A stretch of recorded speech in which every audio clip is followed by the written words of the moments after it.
চিংড়ি মাছ। চিংড়ি মাছ দিয়ে তো আমরা অনেক ধরনের রান্না খেয়েছি। আজকে একটা পুরনো ধরনের রান্না তোমাদের সঙ্গে শেয়ার করব। নমস্কার, বর্তমান ঘরকোনা একটা ব্লগ থেকে তোমাদের সবাইকে স্বাগত। চলো উপকরণগুলোর সাথে পরিচয় করে দিই। হাতে তো দেখতেই পাচ্ছ চিংড়ি মাছ, আর এখানে লাগছে বেশ খানিকটা পেঁয়াজ কুচি, অনেকটা পেঁয়াজ, গন্ধরাজ লেবু, কাঁচা লঙ্কা কুচি, সর্ষের তেল, নুন আর ধনেপাতা কুচি। আজকে যেহেতু দেখাবো চিংড়ি মাছেরই রেসিপি, প্রথমে আমি চিংড়ি মাছগুলো কড়াইতে দিয়ে দিচ্ছি। এর সাথেই দেবো কাঁচা লঙ্কা কুচি বেশ খানিকটা, নুন দিচ্ছি। এবার আমি জলটা দেবো, জলটাই দেওয়াটা আসল। জলটা আমি এখানে অল্প পরিমাণে দেবো, কারণ চিংড়ি মাছ কিন্তু বেশি সেদ্ধ করা যাবে না, তাহলে মাখা হবে না। এটা চিংড়ি মাছটা কিন্তু মোটামুটি সেদ্ধ হয়ে গেছে, আর একটু সেদ্ধ করতে হবে, এই জলটা শুকিয়ে যাবে একদম।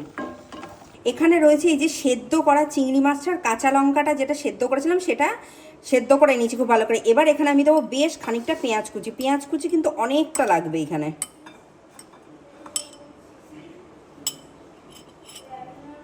নুন দিলাম, ধনেপাতা কুচি,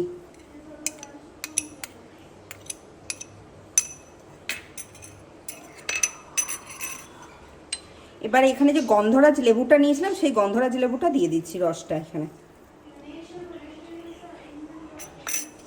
আর হ্যাঁ, আমি সেদ্ধর সময় যেহেতু অনেকটা কাঁচা লঙ্কা দিয়েছি, যদি কারোর ঝাল দরকার হয় তাহলে আর একটু কাঁচা লঙ্কা দিতে পারে, নাহলে আর দেওয়ার দরকার নেই। এবার আমি মেখে নেবো এটা ভালো করে। এবার এখানে সর্ষের তেল দিয়ে দিচ্ছি বেশ খানিকটা, মাখাতে তেল না দিলে তো হবে না। আজকের রান্নাটা তো দেখলে একটু অন্যরকম ধরনের দেখালাম, আমার খুব তাড়াতাড়ি হয়ে যায়, যেহেতু মাছটা সেদ্ধ করতে যেটুকু সময় লাগে। এটা অনেক পুরনো ধরনের রান্না, আর এটা তো সাদা ভাতের সাথে জাস্ট জমে যাবে, গরম গরম সাদা ভাতের সাথে।